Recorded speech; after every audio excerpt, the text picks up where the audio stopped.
Now back to me and Nicolette here. Now, Nicolette, we're moving forward. It's time for the hot topics. It's Manchester City versus Chelsea. What's your take on this game? It's still too early to say, although I'm usually good with these things, but No, you told me you're not confident with Manchester City. Not yet, not per se. You know. But are you confident with Chelsea, though? Chelsea are a team very inconsistent. Yeah, but the thing is, I feel like first of all, the first half will have no goals whatsoever. It's not going to be those classic Aguero, 48 seconds into the game he scored. I highly doubt it. I feel like Chelsea might upset City's. You see that coming? I see it coming. I don't say a win for Chelsea, but even a draw. Maybe a draw. Now, right now, I'm joined by Bart Prince, who's going to, give me a more comprehensive discussion about the kind of lineup that Manchester City might actually employ in the game against Chelsea, the players that we might see substituted, which players are likely to get started. Bart Prince, what do you think about the players here? Well, as you can see, definitely, this is the team that played Everton. Yeah. It was a tough match, and actually, before also they had a match against Arsenal, and almost they used the same.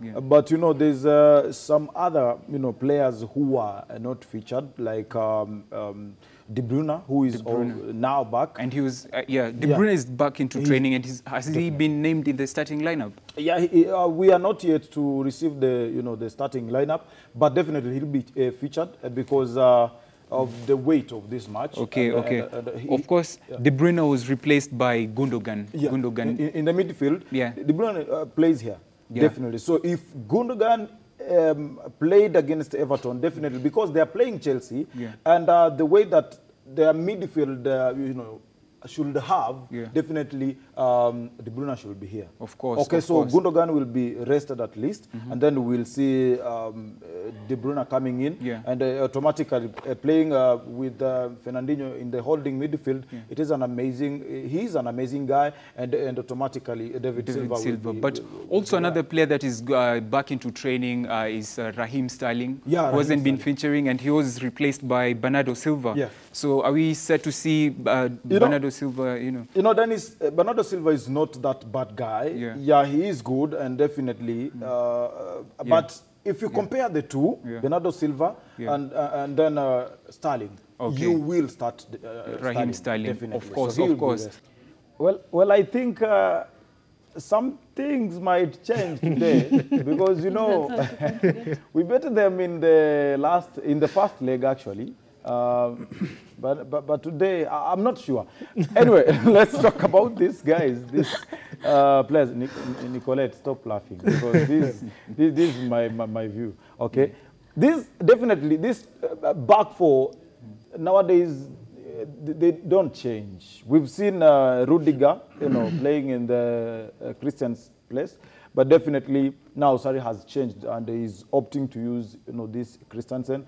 But pia wakati mwingine they do change. But Azpilicueta, David Luiz and Alonso are those guys who are normally there. Coming into the center, that is the midfield, definitely.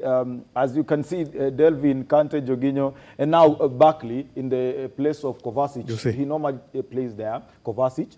But now, I think 5-0 against Bournemouth Dennis was a good result, and Barkley might again be used against Manchester City, though he used Kovacic in the last leg, and there was so much criticism, bearing in mind that yes, he didn't do as expected, and even against Arsenal. So we can see at least if we have some changes. I would opt to use Barkley because Barkley will have been, on the bench, and he might be having something, in the store that we don't know.